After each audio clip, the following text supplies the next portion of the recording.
Welcome back. This is the right time that you'll be waiting for. It is 8:02.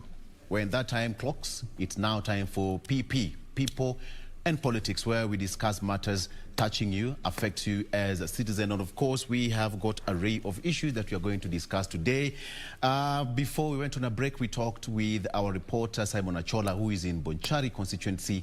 And now, I don't know whether we should talk to our reporter, Gladys Mungai in Juja. All right, so we'll be connecting with Gladys Mungai later on in the program to also just give us a feel on what's happening in Juja constituency, where candidates are battling it out at this particular point. Every Tuesday, I'm always humbled to have gentlemen. It's Tuesday Men Affairs. It has nothing to do with men, but it's just men affairs, all right? Okay. All right, so let's start with the gentlemen. Joining me via Zoom, as always, I have Dr. David Matsanga joining me via Zoom. Dr. Good morning, and it's good to see you as always. We have got Joseph Simekha. Joseph seems to be still holed up in the village. Doctor will have to tell us why he's not making it back to the city, and yet the president gave us the freedom to come back to the town. Thank you very much. You know, Vijana call you Jose. I just want to tell you that Simekha staying back much in the village, of course, that's a very bad problem in Nairobi. This ruling would have not gone the way it is if Simekha was in Nairobi. So you better come back too. In London, masks are over. That's the good news from London. Masks are over. They have vaccinated their people. Masks are over. Masks now, are over. People in the people in Africa are saying, "Oh, I should not take this drugs." Can they vaccinate 100 million people of their own and then come to kill you? Oh, okay. Doctor, you're taking over my show now. Dr. Matsanga, you're now taking over my show. No. Okay. No. I was only warning Mr. Simekha. All right. Okay. All right. Doctor, before you take over my show, my producer will be on my neck. Let me just also introduce our guest. Also, we have got Dr. Rotich, who is also joining me live in studio. And we are going to have a detailed kind of a debate. Today, we have got so much to talk about. And all you can do is send your requests, your questions, and your comments, and of course we'll be sampling them during the show and at the tail end of this particular program. Gentlemen, it was a busy weekend, as we all know, but let's start with what's happening today. We have got 2 by-elections happening in the country. It comes at a very, very hard time for the country generally, and IBC is still adamant that, you know what, Kenyans must go ahead and do and exercise their democratic right. Perhaps let me just start with you, Dr. Rotich, who is in studio right now. What do you think we should expect in Bonchari constituency and Juja? In 1 minute as we start. Bwana Oloo, I believe you know very well that they have had the most strenuous and controversial campaign time. Yeah. Some we witness things to do with intimidation, especially in those sides of Bonchari. We've been receiving complaints. Yeah. And also Chucha. But what we can only say for today is that let the best candidate wins. Yes. In both constituencies, that is Juja and Bonchari. We are wishing them the best, a peaceful election. Sure. We want to see Kenyans coming up in numbers to vote for their leaders. Yes. And that is actually, ours is to wish them the best. Absolutely. Let me just go back to Dr. Matsanga. Dr. Matsanga, elections are coming at a time that the country actually is facing a lot of, challenging moments, and IBC is also gearing up and saying, no, we are going to do our best. Perhaps just give a feel and what you think about the by-elections in Bonchari and Juja. Dr. Matsanga, in 1 minute, please, as we start the show. The best luck. I wish them good luck. That constituency has been held by the owner of the party, is called a friend of mine who used to be a member of parliament, and that it had a different candidate, not ODM, not Jubilee, but I wish the best candidate the best luck in the elections. Right. Okay. And Simekha? What's your take on that? Thank you, Oloo, and good morning. First is just to agree with Matsanga, but on slightly differently detail. Yes. Different detail. That he's right that if our party leader Raila Odinga listens to me a little more and a few other people, and listens to some of his gatekeepers a little less, things would go slightly differently. But things will go well. So I know maybe we will talk about that later. On the by-election again, Oloo, and I hope this doesn't surprise you, I haven't paid much to Bonchari. I've sort of been protesting. I've been holding my own quiet protest because of the choice of candidate of my party, ODM. Not that the man has done anything that has proven him when he was in the limelight of the news for having been accused of some very serious offenses. A couple of us in the party were just not happy. Of course, I wish my party well, and I would like it to get many positions of MP, MCA, governor, and the presidency eventually. But the impression we give people in terms of the principles we stand for as a party, it's important that people watch us and see that we are living in accordance with those principles. And therefore, a couple of us in the party have sort of staged a quiet protest by just not paying attention to Bonchari because of the candidate that the party picked at a time when he was facing very serious accusations. I wish all of them the best. May the best candidate win. Really, and this is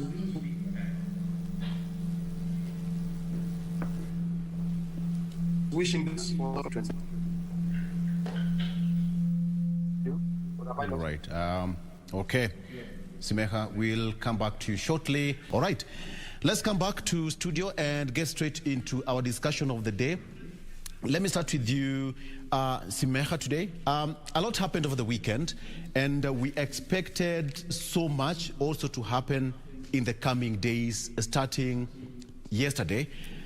What do you make of what happened over the weekend in your own perspective, briefly as we introduce the show? How did it happen to you? Did you expect whatever happened to this end? You mean the court decisions, the court decision that was rendered on Thursday, and then, of course, the subsequent discussions, arising from that decision. I, first of all, admit it was a bit of a surprise to me, but perhaps I shouldn't be surprised given the issues that, were raised by those who petitioned the court, and given how the BBI process has been handled. I think there's been a bit of panic in some people, a bit of anger, which in my opinion is unnecessary. Court has rendered its decision. I think it's important to reckon with the fact that this is not just a judicial or legal process, but this is largely a political process. Then the decision of the courts can be mitigated by going back to court, as the AG and the proponents of the BBI constitutional amendment bill are doing. But in my opinion, largely the response should be political. Managing the outcomes of what has happened, putting the process back on track, should be, in my opinion, much more a political approach than even the legal approach. I know the legal approach has to happen because some things have to, they have to push for them to be set aside, for the record to be set straight. There were a bit of contradictions here and there. But I think most important for me, Oloo, is that some things have been missed in the approach, the political approach to this process. That BBI, as has been said many, many times, is not just about this constitutional amendment bill, has been missed by even the most visible proponents. That perhaps this is an opportunity to bring back the BBI project on track for exactly what it is, than to make continue with the narrow focus of constitutional amendment. That is legitimate, in my humble opinion, is legitimate. It ought to continue, but the rest of the BBI package, including policy proposals and recommendations, including administrative, including legislative, all those things need to come back on the table for the public to know comprehensively what is contained in the BBI proposal, because it's not limited to the very few and narrow issues that people are arguing over in constitutional, the proposed constitutional amendment. I give you just one, and in the interest of time to allow my colleagues also their space. I give you just one example. One of the things on which the court dwelt, which is public participation law, yes, is contained in the BBI policy recommendations. That we, although we have this in the Constitution, we don't have a national policy, neither do we have a national statute regulations to guide public participation. Somehow the court has some standards that it used to enact that process. And I agree with the court. It made some nice observations in terms of the failure to carry out comprehensive civic education, etc., etc. And here I'm not making this contribution from a legal point of view. No, just from a governance point of view. But when you look at the BBI policy proposals, you find that one of the recommendations is about having a national enacting policy with principles, with the philosophy behind it, and with objectives behind it. So I should hope that this is an opportunity to bring back the entire BBI as a package and not just constitutional amendment. All right. And just to bring you back to, before I come to you, Dr. Matsanga, Dr. A lot happened over the weekend, and so much now is happening in the country as you speak, with the proponents trying to salvage the situation, the court ruling, and so forth. And so far, the AG was to file an appeal at the Court of Appeal. Okay, what do you make of that ruling that happened last week, briefly, before we get into the gist of the story of what's happening? I think, Oloo, the verdict that came out of the 5-bench charges, yes, never came to me as a surprise. What surprised me most is the fact that our judiciary is still independent in deliberation and in decision making. Yes. Because if you can remember, Oloo, for the better part of the process of the PPI, it has been from the very beginning embroiled with a lot of controversies. And I have always, I'm in record saying, Oloo, that the best document that was ever to be, which was initiated by His Excellency the President and Right Honorable Raila Odinga, the very original vision of the document was very vital to this country, because it was eyeing to remove the intrigues, the problems that we've been encountering every electioneering year. But the program or the process was hijacked by politicians and remove it from the original vision and are taking it as a private or a party affair. And you came across, or we came across, a situation whereby even some groups of people were denied to give their views when it was a national document. I've been in record emphasizing that this thing was supposed to be open from the very beginning. Being a Kenyan document, it was supposed to accommodate the views of all the Kenyans. Towards the last deliberations of the PBI, you can remember, Oloo, that the charges, the people who have believed in this country that they have been marginalized for a long time, like those people living in arid lands. We have had so many groups who are who are actually having a lot of reservation about them being denied to air their views. And that was the beginning of our problems. It never started yesterday. What was ruled that it was unconstitutional, the constitutionality of the whole process should have actually matched in the way the whole process was managed by the committee that handled it. But you can see every stage of this process was stage managed in nature. There was no freedom of people to air their views. Some were denied completely to air their views. And then at some point, they said the time is over. We cannot accommodate any additional views anymore. Yet, of course, we know this is a public document. Some may argue that, of course, we have had this time, about 3 years, all over the line, receiving the views from the public. Yes. You know the nature of Kenyans, where they delay up to the last minute, they come up in a hurry to give their views. We know our habit.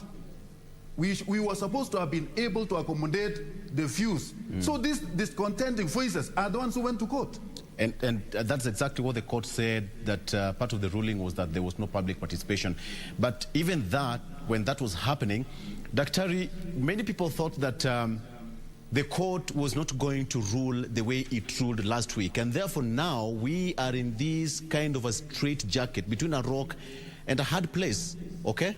What do you think? First of all, thank you very much to my colleagues in Nairobi. I want to start by asking questions and maybe teaching. Rotich, what is governance? What is a government? A government is people. I leave it there, Simekha can finish for you. Let me come to the real situation. My colleague, Dr. Rotich, comes from a county that opposed this BBI. So I'm not surprised with his sentiments. I'll keep them on board and tell you why. At the end of the day, BBI is needed. I agree with Simekha that BBI original motive is redemption, to bring about what ails Kenya, what kills Kenya, what makes Kenya ugly. Every 5 years, you kill each other. Blood flows in the rivers of this country because of an election, because of elections, because of a bad election, because of a stolen election, because of allegedly malpractices in the elections. Although, let's not divert. And if there is any judge on that panel who lives on planet Mars, there are 5 of them. I don't want to be very bad on this television, otherwise it will be closed. I have anger, but I will cool it down. There are 5 of them. Do they live on Mars or Venice? That Professor Ngugi live on Mars, or he lives in Kenya? He has lived in Kenya, maybe he has lived in America for a long time, working for American agencies, not knowing that people have been dying in Kenya since 1992. People have been slaughtered. People in the rift have been running up and down. Brother and the brothers, when we are discussing this thing, let's be very honest. Point number 3, the question that I want to ask, is Raila Odinga Kenyan? Is Uhuru Kenyatta a Kenyan? I want Rotich to tell me, maybe they are not Kenyans, you elected different people. Then I will go. My points are clear now. I'm not going to discuss much because the appeal has already been made and we are going to succeed. I want to tell you this. We who want peace in the region of East Africa will succeed. Okay. And I want to repeat this to Rotich. We and Semenya, we people who want peace in East Africa, we shall succeed. All right, we shall succeed. We shall succeed. But then, Daktari, just a minute. No, wait, let me finish my point. No. I'll come back to you. Let me just ask. Okay, we have enough time, Daktari. Just hold on. Simekha, you've heard what Daktari is saying, and you are on the receiving end right now. We need peace in this country.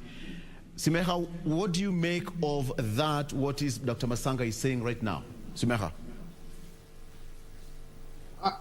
It is true that whereas the BBI process, was seen as an opportunity by many, maybe even designed as an opportunity by some to manage the succession, particularly presidential succession or succession with regards to state power, in my opinion, it still does not lose its value as an opportunity for this country, Kenya, to have a truly national conversation on what ails it with regards to management of societal affairs, governance, and political affairs.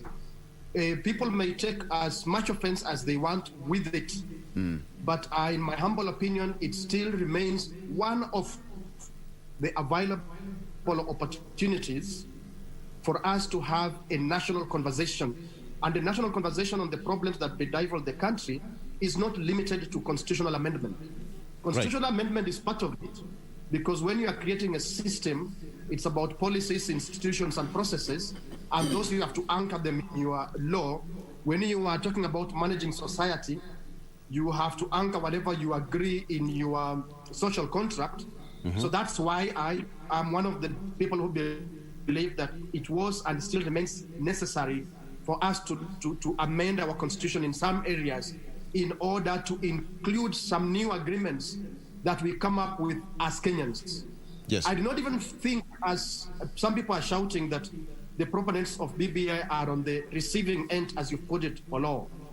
That is just one small hitch in the process, a court decision that has gone against the process. In my just casual assessment of that decision and listening to people who are experts where I am not, I believe the chances of an appeal succeeding are high. There are contradictions in that decision.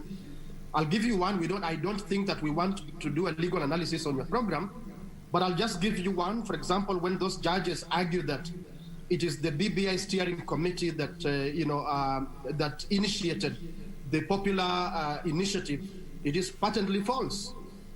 For sure, whether you go to court or not, the tenure of the steering committee and whatever they were doing ended the end of June, completely ended. Even if you hold that it was an illegal entity, be that as it may, but whatever it was doing ended. Nothing stops any Kenyan from taking over the output of such an institution, such an entity, even if it was illegal. But you are taking over what they generated and decide whatever you want to do with it for as long as what you are doing with it is lawful. And proposing a constitutional amendment via popular initiative is a lawful act in this country. The people who are the promoters, Junet and Waweru, had nothing to do with the steering committee, were not members, were not officials, were not even members of the team of experts. So there's a distinct difference between the promoters of this bill and the steering committee. And there are many other things. As I say, we don't want to go into legal analysis on your program, and anyhow, we may not have the competence to do that. Something I just heard my colleague in the studio say, it's patently false observation from where I sit. Yes, Dr. Rotich. To say that some people were denied the opportunity to air their views. I personally know some prominent people who alleged that they were not allowed to air their views, but I happen to know that they were invited in writing and they declined. Yes. But in public, they came out to say they were denied opportunities to air their views. But I know it's on record, written record, that some of these people were invited. The steering committee was very, very open and invited anyone who wished to air their views to air their views. Unfortunately, COVID limited the manner in which people could air their views. That is nobody's making, at least not in Kenya. So I would suggest that when we make comments on this process and where it is, we make them from an informed point of view and we make fair comments. You can't deny, for example, politicians, any politician who sees a project that has potential to attract people's attention, to capture people's imagination, any politician will want to either associate with that project, if possible.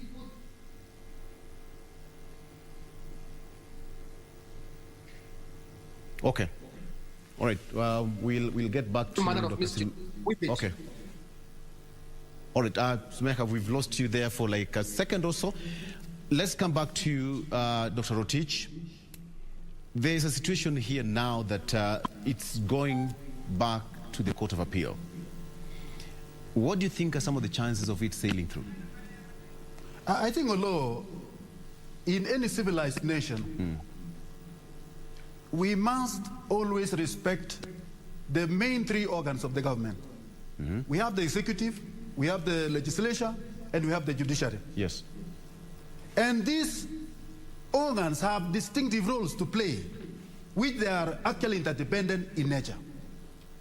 So the moment we deny the fact that the verdict of the courts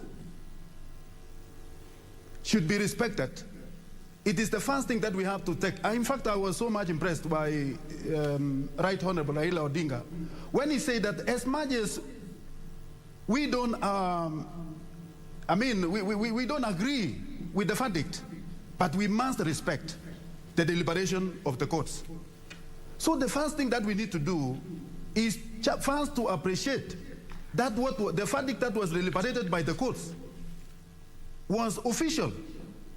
When you name names like they were actually acting on their individual capacities, that is when we're losing the track.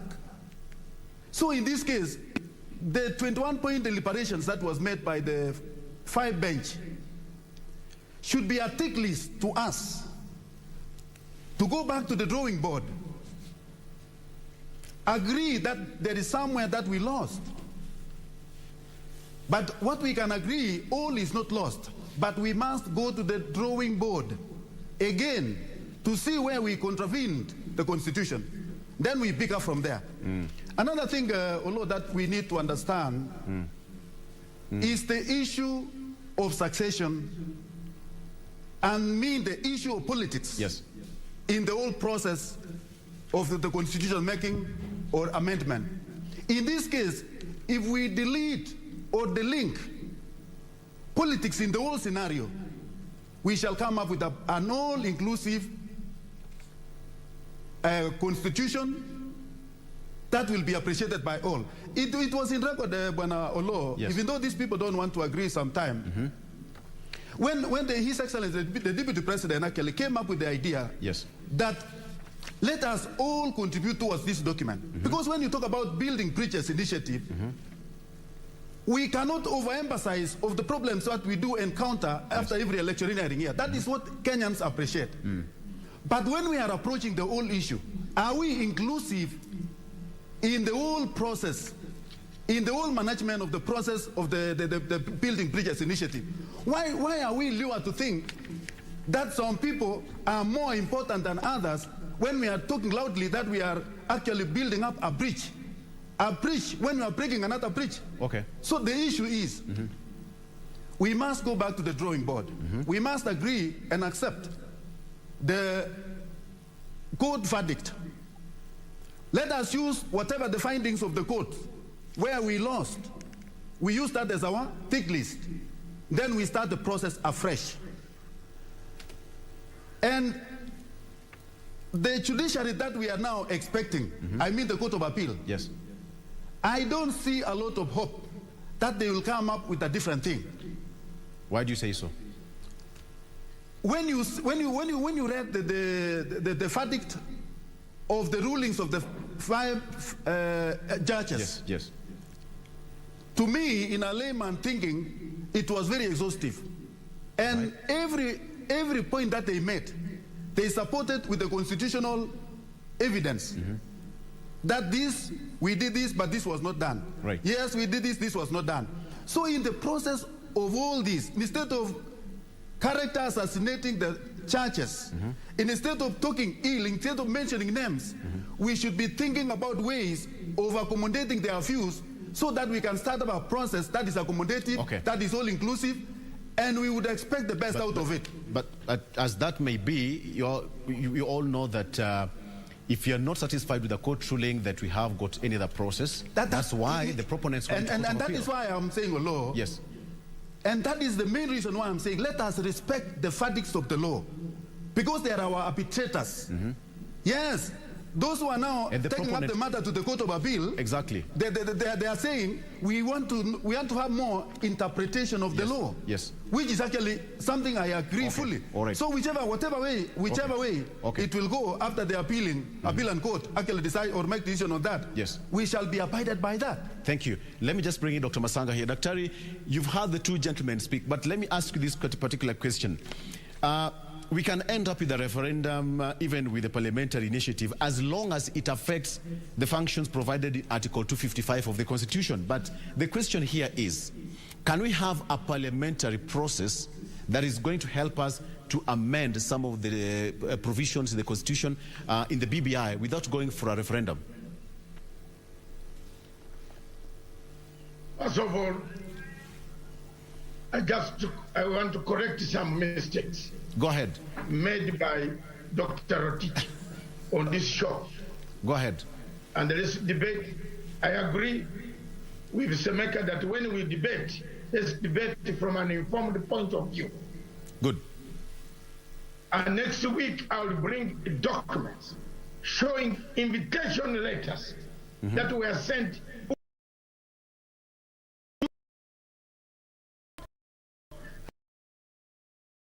from the